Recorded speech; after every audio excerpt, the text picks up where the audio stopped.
Chairman, Senator Hagel, I want to thank you for being here, and I want to begin by thanking you for your honorable service to our nation, for your personal sacrifice that you have put into standing and fighting for this country. Thank you. I would like to begin by addressing a question of process. In your prepared statements today, you described that you have given hundreds of speeches and interviews. Yes. This committee asked you in this process to submit those speeches in the last 5 years, and in response to that, you handed over a total of 4 speeches. In my view, that submission was facially insufficient for this committee to assess your record. Indeed, your financial disclosure revealed you had received paid honoraria in the past year for 12 speeches, and yet you did not even hand over those speeches for which you were paid substantial sums of money. Beyond that, 2 days ago, 6 senators, including Ranking Member Inhofe, sent you a letter asking for financial disclosure. You have not chosen to respond to that letter. That letter in particular asked about the private organizations that have paid you over the past 5 years and the degree to which any of those funding sources have come from foreign countries, foreign nationals, foreign sovereign debt funds. You chose not to respond to that letter. In my view, unless and until you respond to the requests of members of this committee does not have a proper record on which to assess your confirmation, and I think we need full disclosure and adequate time to assess that. Now, I'd like to ask initially a point of clarification. With respect to the International Criminal Court, do you believe the United States should become a party to the International Criminal Court? Senator, may I quickly respond to your first comment? I'd like you to answer my question. My time is limited. That question is one that I am most likely not going to be dealing with as Secretary of Defense. It's a simple question. Do you think we should be a member of the International Criminal Court? Yes, sir. I'm asking for your judgment on whether the United States should be a party. I support where the United States is today.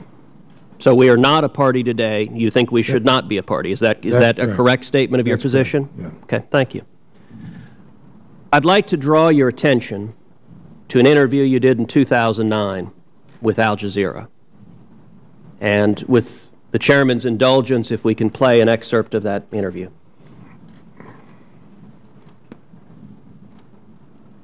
Leadership around the world, there is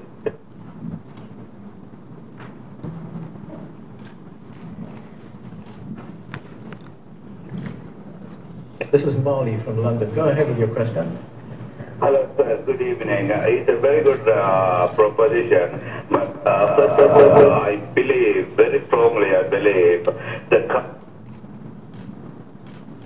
leadership around the world, there is a moral failure going on. Unless they have a moral capacity to talk and do what they talk. For example, if you look at Palestine, there is a war crime and they are not dealing with it. But in Sudan, they are dealing with it, and they are really biased justice. And if you look at Sri Lanka, the Tamils being killed, there is a genocidal war going on in Sri Lanka, nothing being done. So there is a total moral Mali, what is your question with regards to the issue we're talking about, the reduction of nuclear weapons? My question is that leaders, there is a total moral failure. Unless we bring these leaders to a moral standard, nothing can be done. That's my question. What do you think about it? Okay, thank you. Let me put that to the Senator. Well, I think you're exactly right, and I said in my opening statement that that leadership is critical, because we know in life nothing is ever accomplished without leadership. Now, in that excerpt, Senator Hagel, the caller suggests that the nation of Israel has committed war crimes. And your response to that was not to dispute that characterization, but indeed to describe what he said as, quote, well, I think that's exactly right. I'd like to ask you, do you think the nation of Israel has committed war crimes? No, I do not, Senator. I'd want to look at the full context of the interview, but to answer your question, no. I mean, the context of that question, we played the entirety of it, and I wanted to give you that context so you can hear the question and you can hear your response. I would suggest that a suggestion that Israel has committed war crimes is particularly offensive, given that the Jewish people suffered under the most horrific war crimes in the Holocaust. And I would also suggest that for the Secretary of Defense or a prospective Secretary of Defense not to take issue with that claim is highly troubling. I'd also point out, in 2006, your characterization of the nation of Israel's action, and that was in a speech on the floor of the Senate. You referred to Israel's military campaign against the terrorist group Hezbollah as a, quote, sickening slaughter. Now, I would suggest the characterizations. Do you think it's right that Israel was committing a, quote, sickening slaughter, as you said on the floor of the Senate? Well, I think, again, I would want to read all of it, what I said. First, I've said many, many times, Senator, every nation has a right to defend itself. And do you think a sickening slaughter would constitute a war crime? No.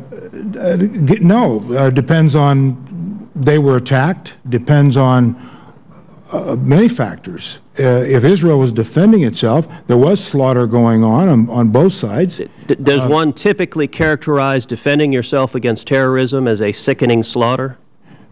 No, but again, Senator, I'd want to look at everything because... Okay, well, let's look at another excerpt from the same interview, if we can play the second excerpt. We've got an email from Wendy Day. She writes to us from Georgia here in the United States, and she writes, can the rest of the world be persuaded to give up their arsenal when the image of the United States is that of the world's bully? Don't we indeed need to change the perception and the reality before asking folks to lay down their arms, nuclear or otherwise? Well, her observation is a good one, and it's relevant. Yes, to her question. Senator Hagel, do you think it's appropriate for the chief civilian leader of the U.S. military forces to agree with the statement that both the perception, quote, and the reality is that the United States is, quote, the world's bully? I didn't hear her say that, by the way, the United States. And I think my comment was it's a relevant and good observation. I don't think I said that I agree with it. With respect, I think the record speaks for itself. It was in writing that she said the U.S. is the world's bully, that it is the reality. And your response, you did say you agree with it. You said her observation is a good one, it's relevant. Yes to her question. You explicitly agreed with the characterization of the United States as the world's bully. And I would suggest that is not a characterization. I think the United States has spilled more blood, more treasure, standing for freedom, liberating people across the world, and to go on Al Jazeera, a foreign network, broadcasting propaganda to nations that are hostile to us, and to explicitly agree with the characterization of the United States as the world's bully, I would suggest is not the conduct one would expect of a Secretary of Defense. Senator, she said that was an observation. I will point out that her quote was the perception and the reality. And with that, my time has expired. I look forward to a second round of questioning. Thank you.